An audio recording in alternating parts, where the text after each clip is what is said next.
no sé cuál sería el equivalente en español, pero la noción al centro, para mí, del concepto de Grove Street es un espacio donde los que no tienen acceso a los instrumentos de poder, a los instrumentos para diseñar, pueden hacer presencia, pueden hacer un proyecto, pueden hacer lo político, etc.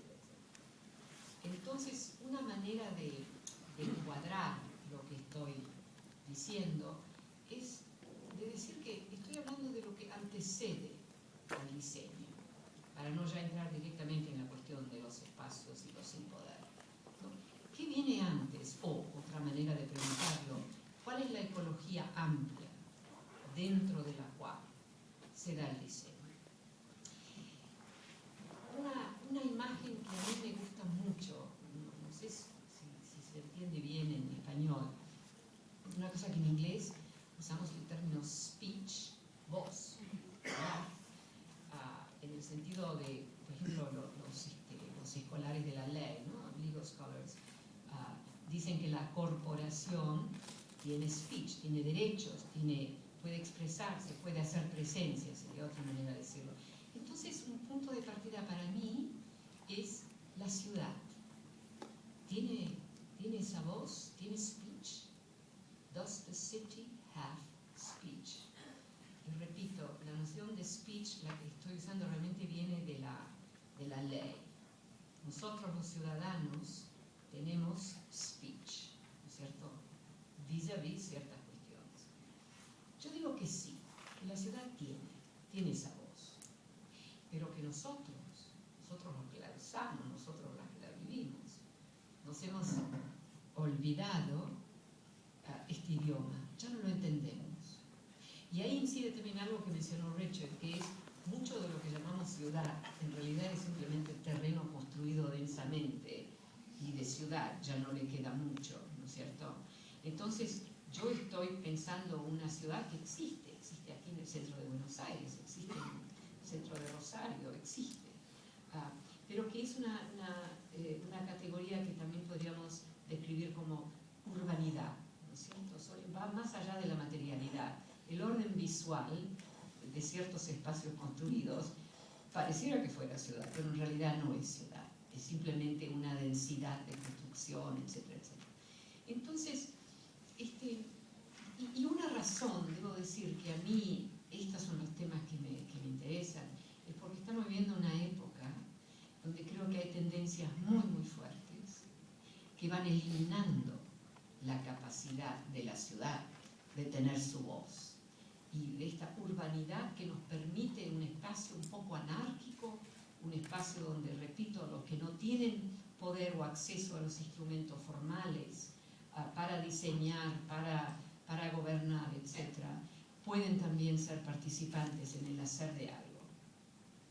Una categoría, una manera de combinar estos elementos es la noción de capacidades urbanas, por lo que me quiero referir a algo que es una mezcla. Es una mezcla de espacios urbanos, pero también gente. Y es una categoría en realidad que, así me la estoy inventando un poquitito porque todos lo reconocemos que algo así pasa, pero no es una categoría bien establecida, así que si tienen un poco de dificultad en entenderla, esa sería una razón, digamos, ¿no? Pero estoy tratando de, es otra versión de esta cuestión, la ciudad tiene voz, ¿no? Does it have speech? Y les quiero dar algunos ejemplos que a mí me indican que la ciudad tiene voz. Pero repito otra vez, la razón por la que me interesa este tipo de investigación es que siento que hay fuerzas muy poderosas que están eliminando eso. Por ejemplo, la ciudad de Dubái, ciudad, no sé si se puede llamar ciudad, es una amenaza un poco a lo que yo estoy hablando y lo que yo estoy valorizando aquí. Mientras que Buenos Aires me parece una ciudad que tiene mucho de eso. Cuando nosotros llegamos y entramos en la ciudad del aeropuerto, Richard, la primera vez aquí, él decía, pero esta es una ciudad lived-in city, la gente vive, se nota que se vive, ¿no? Eso es ciudad, digamos.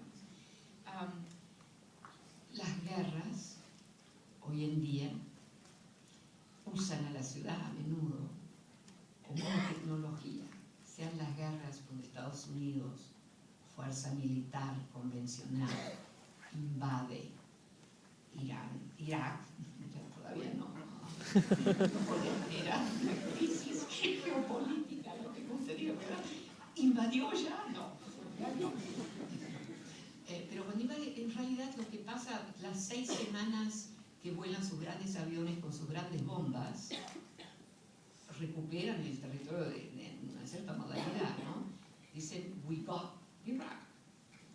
Pero en realidad no, porque de ahí empezó la otra guerra, que es una guerra, la guerra simétrica que urbaniza la guerra, ¿cierto? Porque el enemigo hoy en día, con una fuerza convencional va a la guerra, el enemigo es irregular combatant, como le dicen, esa es la manera gentil de describirlo, digamos, hay otras maneras de describirlo. Entonces, en el urbanizar de la guerra simétrica pasan cosas interesantes, digamos, pero también puede ser catastrófico para esta cuestión que la ciudad tiene voz. Las gangas violentas en cuanto a la droga, esas no son realmente urban gangs. Los urban gangs eran muy urbanas porque eran cuestiones de territorio, etc. No, estas grandes gangas armadas usan el espacio de la ciudad para ejecutar un proyecto que no tiene nada que ver con lo urbano. Las grandes desigualdades que estamos viviendo, socioeconómicas, son otras, son una gran amenaza a estas capacidades urbanas que me interesa recuperar. Les doy un ejemplo, es un dato. Una ciudad como Nueva York, una ciudad como Buenos Aires, siempre van a tener desigualdades, porque son sistemas complejos, que requieren especialidades muy diversas, etcétera, etcétera. Va a haber desigualdades. Pero uno podría decir, hay desigualdades y hay desigualdades.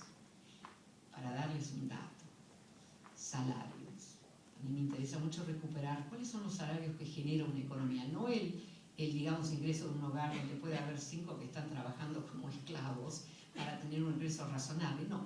¿Cuáles son los salarios, la estructura de salarios que produce una economía? La ciudad de Nueva York, en el 1979, el censo del 1980, el top 1% de los que tenían salario, que además que son muy ricos, que tienen otras fuentes de ingreso, ¿no? Capital gains, etc., acaparaban el 12% de todos los salarios generados en Nueva York. Esa es una desigualdad que yo puedo entender, dada la complejidad de la economía, etc. En el 2009, el censo del 2010, ese 1%, el top, acaparaba el 44% de los salarios que se generaban en Nueva York. Esa es otra desigualdad. Y esa es una desigualdad que me parece a mí desurbaniza. Y esa es una imagen que yo la encuentro más y más, toda una serie de factores que van desurbanizando a la ciudad. Entonces, ¿y qué es la urbanidad? ¿Qué es este voice, speech de la ciudad? Para mí es una problemática.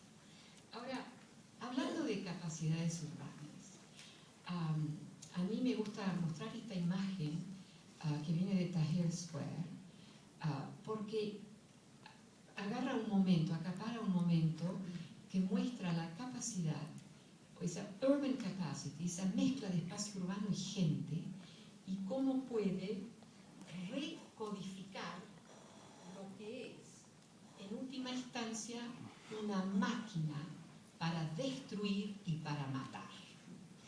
Entonces, todavía es lo que es, mantiene su identidad, pero viene recodificado.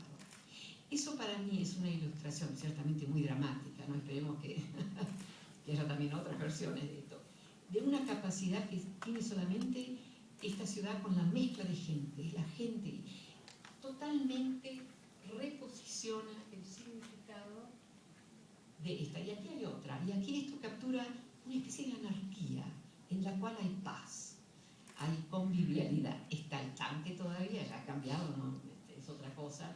Están los que están rezando y están los que están simplemente, a uno sabe lo que están haciendo. Esas para mí son capacidades urbanas. Ahora hay otras modalidades de esto que me gustaría también mencionar así muy brevemente. Volviendo a la ciudad de Nueva York, un ejemplo que a mí me gusta mucho es a principios del 80, finales del 70, la ciudad de Nueva York, una ciudad muy pobre, había mucha violencia, había mucho terreno ya delincuente. También es una época cuando llegan estas nuevas migraciones de entradas de altos profesionales, muy jóvenes, con mucha ambición, etcétera, más bien todos americanos. Y había una región en Nueva York que se llama Riverside Park, un parque hermoso, pero totalmente degradado, muy peligroso. Había matanzas, asesinatos, rapes, de todo. Pero unos edificios muy bellos. Esta gente, y lo que quiero recuperar aquí es la posibilidad, la capacidad que tiene la ciudad. Individuos egoístas, nada idealizado, nada de esto que estoy hablando yo, nada, egoístas. O sea, es un caso, estoy dando una versión extrema. Digamos que están todos en el centro financiero, no quiero demonizar a la finanza aquí, pero por ahí son unos que apoyan aquí ven estos edificios y dicen, yo quiero eso. Compran los edificios. Descubren que es peligrosísimo. No pueden salir, en realidad. ¿Qué haces? Cuando estás en la ciudad, tenés muy poco tiempo, estás trabajando en Wall Street, compras un perro. Individualmente todo termina comprando perros. Perros que son como caballos. Yo los miraba así en los ojos a esos perros. Si tenés un perro, lo tenés que caminar. ¿Y dónde lo caminas? Lo caminas en el parque. Entonces, toda una serie de individuos generan pero con la colaboración de la ciudad, en transformar a través de sus prácticas egoístas, por así decirlo, generan un espacio público, transforman ese parque en un parque que se vuelve safe, porque con todos esos perros grandes, nadie se quería meter, ni siquiera si tenías una ametralladora, querías ir ahí. Y eso para mí es como una manera, existe esta expresión de The Prisoner's Dilemma, no sé, el dilema del prisionero, y la ciudad demostró una capacidad, digamos, para resolver el Prisoner's Dilemma. O sea, que no depende de individuos idealistas, individuos egoístas, que yo quiero esto, quiero mi casa y quiero esto y quiero bla. En el espacio urbano se transforma en una capacidad. Ahora, yo tengo toda una serie de, que no hay tiempo, pero toda una serie de este tipo de ejemplos. Ahora quiero hacer un poco de hincapié sobre dos temas. Y tengo un reloj muy grande, así que no me voy a pasar del tiempo. Uno es esta cuestión del espacio urbano y los sin poder. Y quiero mencionar dos cositas. Los pueblos en México, cada año, no todos, pero hasta números grandes, hacen una especie, no sé si todavía lo están haciendo, pero lo han hecho por muchos años. Cada año, en un cierto punto, empiezan a marchar de sus zonas y van a demostrar, a manifestar en frente de las casas de gobierno. Y van vestidos con su cosa folclórica, ¿no? para marcar su especificidad. Y esa cosa folclórica, claro, es una mezcla de elementos del imperio austríaco, de la iglesia católica, o sea, es una mezcla increíble, pero muy, muy llamativa, digamos, uno lo nota. Bueno, eso pasa. Un año, no sé si lo hicieron otra vez, 100 de pueblos, 100 hombres, desnudos, uno detrás del otro, con máscaras altas de cartón pero pintadas de blanco. No salieron así de los pueblos, pero digamos los últimos, qué sé yo, 2 kilómetros antes de llegar a las casas de gobierno, caminaron así. Y no sé si se pueden dar una imagen, yo debería tener una imagen de eso, pero, o sea, desnudo, cada cuerpo es distinto, pero en esa formación, eso es un poco de teatro mundi casi, en esa formación, uno detrás del otro, con esas máscaras blancas, hicieron presencia. Se vio algo que va mucho más allá del folclórico, etcétera, etcétera, ¿no? de las otras manifestaciones. Eso para mí es una cosa que yo cuando estoy en Estados Unidos, yo la pienso mucho en términos de América Latina. Estar presente, hacer presencia, no solamente ir a pedirle al Estado, dame un poco más de esto, dame un poco más del otro, las manos, ay, dame, no, estamos presentes. Y eso en ciertos espacios puede funcionar, en otros espacios es invisible. Y yo creo que hay mucha cosa que pasa en nuestras ciudades que genera esa opción, esa posibilidad. En Estados Unidos es una época de enorme persecución de los inmigrantes, pero en cierto punto, cuando estaban por pasar una gran ley, se organizó una gran manifestación y fueron, pero realmente grandes números, en varias ciudades, simplemente a decir, estamos presentes, con carteles diciendo, ¿no? Yo soy indocumentado, pero tengo derecho a tener derechos, ¿no? Esa cosa. Eso el espacio de la ciudad no permite. Claro, estas tendencias negativas que yo estoy mostrando son un problema. Bueno, hay toda una serie de posibilidades de ilustrar lo que estoy diciendo, pero lo que quiero hacer hincapié, y una manera de hacer juxtaposition, es decir, que en cada ciudad se hace lo público, el espacio público se hace, el publicness, ¿no? Lo público se hace. Y hay muchas modalidades. Una modalidad es la piazza, ¿no? La piazza como el símbolo para prácticas ritualizadas. Teatro Mundi tiene algo de eso, pero también tiene otras cosas, ¿no? Pero prácticas ritualizadas que son muy importantes para constituir algo que podemos llamar lo público. Por ejemplo, en el centro de una ciudad, en hora de punta, donde nos atropellamos, nos sacaron un botón, etc. Nadie se enoja, nadie se lo toma personalmente. Eso a mí me indica que hay un código que todos conocemos, ni siquiera lo podríamos describir, pero lo conocemos. Y los mismos gestos en un vecindario son un acto de provocación, de violencia. Entonces, esa es una manera también de decir que la ciudad habla, ¿no es cierto? Que tiene speech. Espero que haya estado claro este ejemplo. The Global Street, lo que yo trato de captar con el Global Street, no es la piazza, pero no es el lugar para prácticas ritualizadas, sea el código del downtown en la hora de punta, sea el otro tipo de práctica, ¿no? de nuestro imaginario europeo, digamos, de lo que es la piazza, la passeggiata. Pero la Global Street es un espacio, como decía yo, donde los que no tienen poder, no tienen acceso, hacen. Y lo hacen de maneras a veces un poco brutas, no son maneras ritualizadas, son nuevas modalidades. Yo diría que la imagen que les mostré de Tahrir Square, that's the Global Street. They are making, están haciendo algo de la urbanidad, están haciendo algo de publicness, etc., etc. Ahora, elementos negativos y elementos por qué a mí me parece tan importante que sigamos recuperando esta capacidad de la ciudad, ¿no? Estas urban capabilities, que es esta mezcla de la calle, digamos, del espacio público, del espacio abierto y gente, ¿no? El espacio urbano. Entonces, les quiero dar dos ejemplos muy negativos. Estas son las amenazas. ¿Qué amenaza? ¿Por qué importa recuperar lo que estamos haciendo con Teatro Mundi, lo que estamos haciendo con Global Street? Lo que yo digo aquí, the speech of the city, urban capabilities. Dos ejemplos, uno chiquitito, uno un poco más grande. El ejemplo chiquitito, la cuestión de la vivienda. La cuestión de la vivienda tiene historias complejas, etc. Dos pequeños elementos.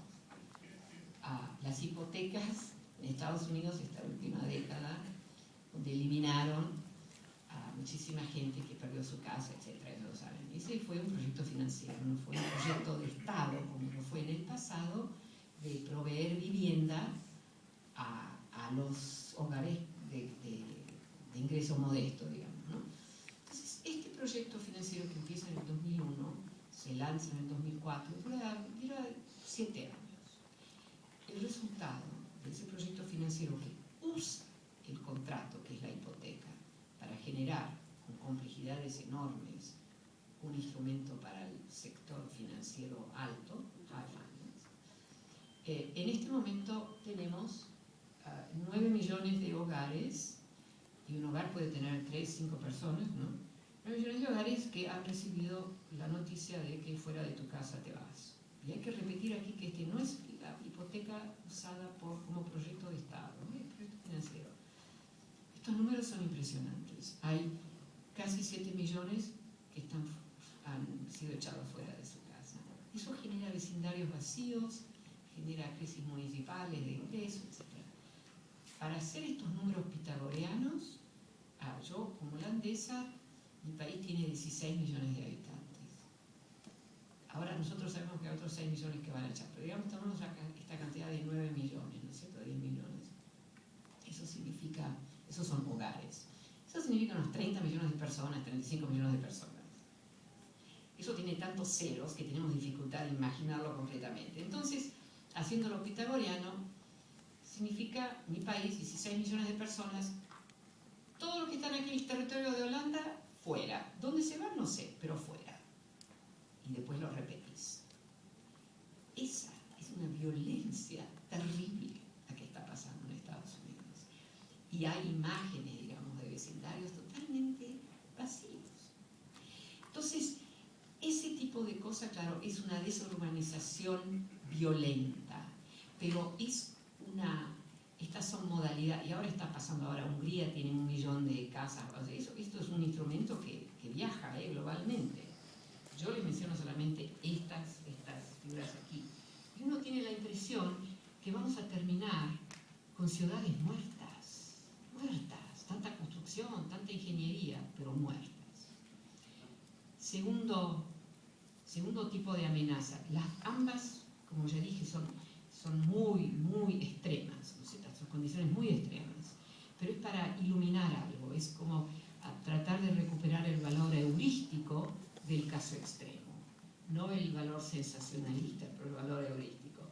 Entonces, esto tiene que ver con todo un nuevo sistema que se instala hace 10 años, donde Estados Unidos, Alemania, Reino Unido están en un espacio transnacional. Es un espacio de surveillance. Ahí me falla el español a mí, pero de surveillance. No es para medir la velocidad del coche en el tráfico, esto es observación de la ciudadanía. Entonces, aquí hay un mapa. Esto es lo que sabemos. 10.000 edificios.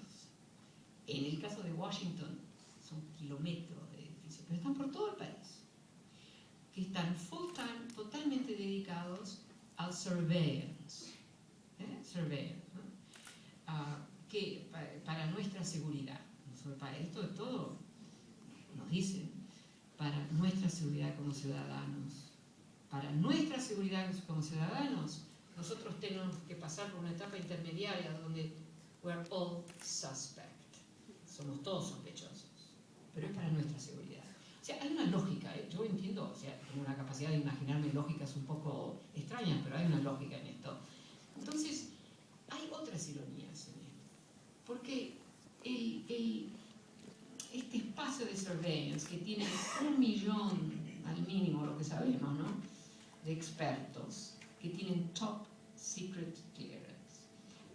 Alemania e Inglaterra están haciendo lo mismo, no es tan acentuado y son países más chiquitos, o sea, necesitarán menos edificios. Pero es una zona de expertos, hay 265.000 que sabemos. Aquí el problema es que lo que no sabemos es lo que no sabemos. O sea, sabemos esto, pero no sabemos lo que no sabemos, ¿no? Entonces, lo que sabemos es que 265.000 firmas privadas que tienen top secret clearance, estas firmas emplean talento. Como dice, yo detesto esa palabra. Todos tenemos mucho talento, pensamos que no. Talent, they hire talent.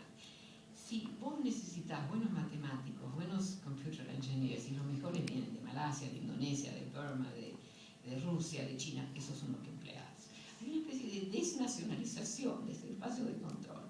Entonces, esto no es clandestino, es demasiado visible. Mucha gente no sabe, sin embargo, que existe. Pero es secreto.